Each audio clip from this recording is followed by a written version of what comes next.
G'day punters, thanks for tuning in. So behold before you HMCS Huron, the latest freemium coming to World of Warships. This Tier 7 premium destroyer will be free to grind away in the Puerto Rico event coming in the next patch. Now the Puerto Rico itself is not a free grind, you will need starter packs for doubloons to actually complete that. Well worth doing, mind you. Anytime you can get a tier 10 for only a few thousand doubloons is well worth the grind, I believe. But this ship you will be able to get about 20 odd stages in.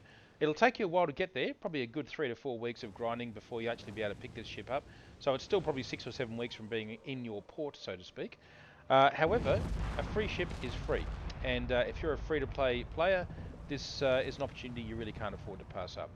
Now, being a tribal class destroyer, it's obviously not very new to the game. We've already got HMS Jervis at Tier 7 with the Royal Navy. We've got the Gadget Madara at Tier 7 with the Pan-Asian destroyers. And we've got the Commonwealth destroyer Haida at Tier 7. And this is very much a sister ship to that. Ironically, it is a tribal class destroyer, and the Canadians saw fit to name these ships after Canadian tribes, the Huron tribe and the Haida tribe. And now we've got 4 of them again. We've got an absolute tribe of tribal class destroyers. There's almost as many tribal class destroyers in this game as there are Fletcher class destroyers. Almost. Well, it's probably not even close actually. There's probably still more Fletchers.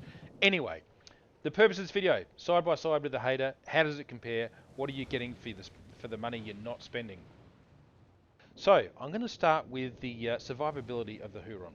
Obviously, cosmetically, it doesn't change. The Huron to Haida, I mean, there's camo differences, but there's really nothing else changing between these ships. So where are the differences? Well, the first one is in survivability. The Huron has a whopping 18,150 hit points. Now that is with survivability expert on my captain, as you should take on pretty much every destroyer you use. But the Haida also has survivability expert, is at 15,700 hit points. That's like 2,500 hit points more on the Huron. So why has it got more hit points? What is the difference? Well, the difference is in the equipment. Down the bottom here, you'll notice it has a repair party. 3 of them, in fact. Now, it has 3 because I have Superintendent on that captain. By default, it has 2. This repair party lasts 10 seconds, does 181 hit points. Therefore, that's 1,810 hit points per repair. You've got 3 of them, that's 5,450 hit points, potentially, that you can repair. On top of the already impressive 18,150, taking you up to about 23,500 hit points. In a Tier 7 destroyer, that's massive. I do point out that is a potential hit point amount, however, because as you guys probably are aware, you take armor piercing shells in this ship and you're not going to be able to repair all of that damage. So by the time you get to your 3rd heal, you're probably not really repairing 1810 hit points. It's probably been nerfed down a little bit. So it's probably not really 23,500 hit points. It's probably more like 22,000, 23 if you're lucky. The Haida, by comparison, at 15,700 hit points, has a heap less. However, it has something which would be arguably more powerful than more hit points, and that is a creeping smoke screen. And we all know how effective those creeping smokes are, especially in the Haida. I mean, I think it's generally accepted to be the strongest Tier 7 destroyer in the game. I mean, there's probably arguments to be made for Shiratsuyu and some others. Not the Yahagi, what's the other one I can never think of? Anyway, you know the one I mean. I think the Haida is the strongest of the lot. And just because of that smoke screen and the fact that it has hydro, it's a very tough ship to torpedo in its smoke. And it's a very, very tough ship to gunfight when it can detect you and shoot you from concealment. The Huron will not have that luxury, not unless it's teamed up with a Haida. Alright, so that's the major difference there in the hit points. Let's go to the artillery. The artillery, 3 twin barrel pieces, and they're 120mm guns, and guess what? They're exactly the same as you see on the Haida. There is one slight difference. The reload is a little bit better on the Huron.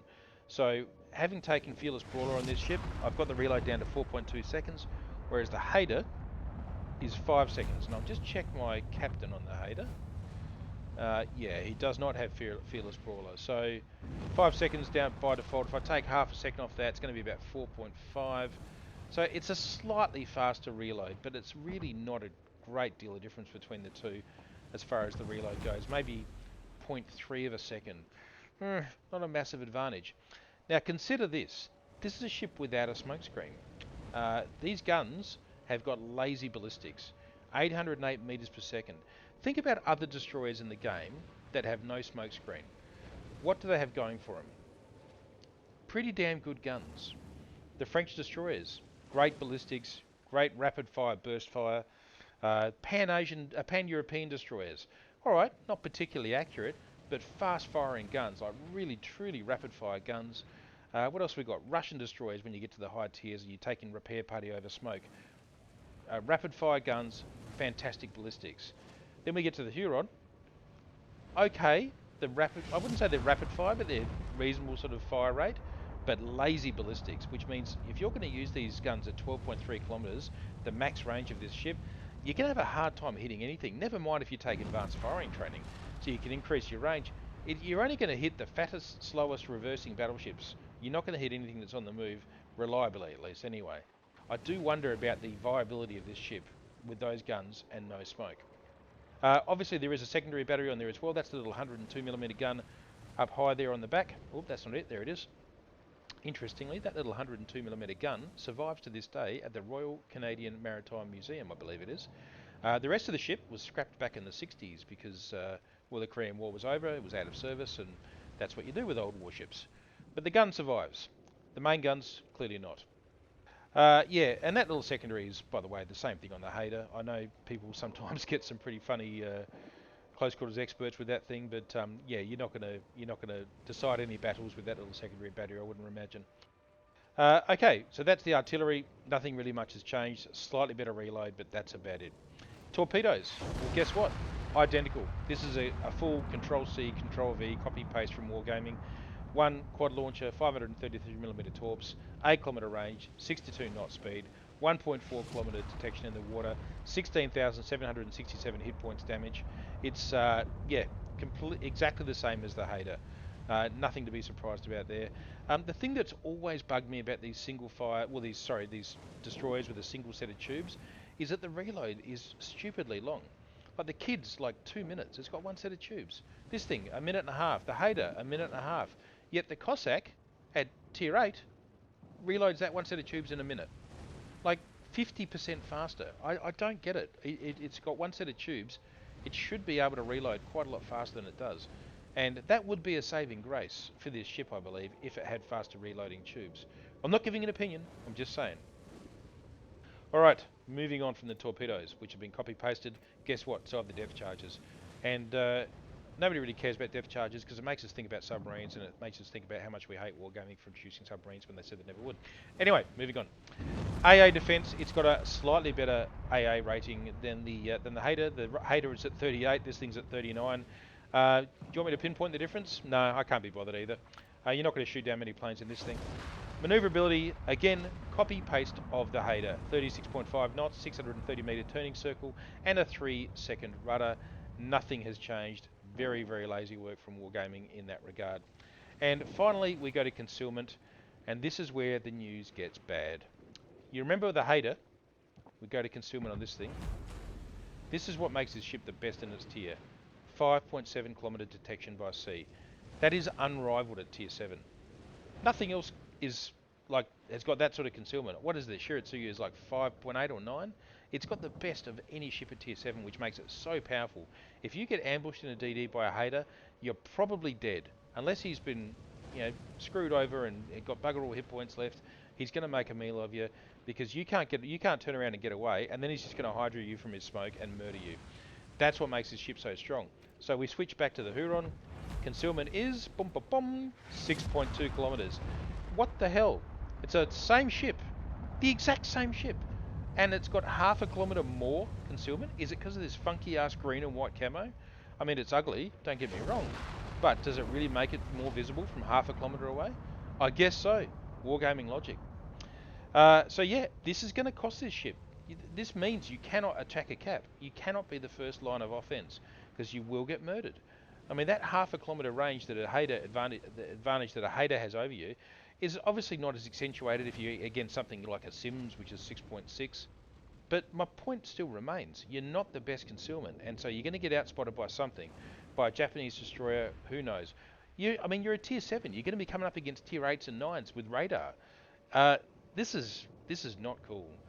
You'll have to play second fiddle to whatever the better concealment destroyer is on your team, and just be the guy that gives backup fire from a range that he can't effectively land. Yeah, maybe you're getting an idea about my opinion of this ship. I don't know. All right, let's go to the equipment. Okay, so pretty standard stuff here. You've got damage control party, of course. You've got a pretty standard speed boost with plus 8% that lasts for 2 minutes and reloads in 2 minutes. You got the hydroacoustic surge, which is a 4-kilometer ship and 3-kilometer torpedo hydro. Lasts for 100 seconds. Obviously, you can buff that with the right upgrade. Reloads in 2 minutes as well. And then, of course, the 3 repair parties we've spoken about already. So that is basically it. That's your Huron in a nutshell. It's like a shitter hater, really, isn't it? But I don't think it's a little bit shitter than a hater. I think it's a lot shitter. Anyway, my captain that I've been struggling to do well with, I should point out. The first 3 skills I think are always pretty obvious with a destroyer: preventative maintenance, last stand, and survivability expert. If you're not taking them as your first 3 skills, you're just not doing it right. The 4-pointer is obviously concealment expert. At the 3-point line, I've taken superintendent to get the 3rd heal. Adrenaline rush. You could take basic firing training. If you add that on there instead of adrenaline rush, you're going to have a base 4-second reload, which again is a second better than the hater at 5 seconds. So maybe it's worth it, but I like having adrenaline rush. And of course I've taken fearless brawler there to get that reload down by 10%. Otherwise you'd be pretty close to hater reload at about 4.5 seconds without it. So that's my captain. That is a 21-point captain, mind you. If you've got a 21-point captain, if I was to put my hater captain in here, which I think is 19 points, basically I'm swapping out fearless brawler for radio location. When you're in smoke, it's a pretty useful skill to have. Otherwise, I'm pretty sure my hater captain is maybe the same as that. Yeah, I don't know if I've taken grease the gears or got demo expert. But anyway, you can use your hater captain in this ship if you really want to. I don't think it's a massive difference. Anyway, guys, that is my brief introduction to the Huron. It'll be coming to you, as I said, in the next patch. It'll be, I guess the NDA will be lifted by then. I'll actually be able to show you some gameplay, provided I get any gameplay that's good enough to show. So far, it's been a bit of a struggle. But I'll endeavour to continue on and give you something that's a little bit interesting to watch, and hopefully, maybe, get you a little bit excited about a free ship coming to WOWs and your port. Thanks for watching. As always, if you've leave a like and subscribe, and tell your friends. If you've got a replay or something interesting you saw that you'd like me to feature on the YouTube channel, please send it to me. Let me know about it. bex.wows@gmail.com. You can come find me on Discord. I'm on Greifer's Discord if you're on that one, or you can come and join the Carry Discord as well. I'll put a link in the description. Thanks for coming along, guys. I'll catch you next time.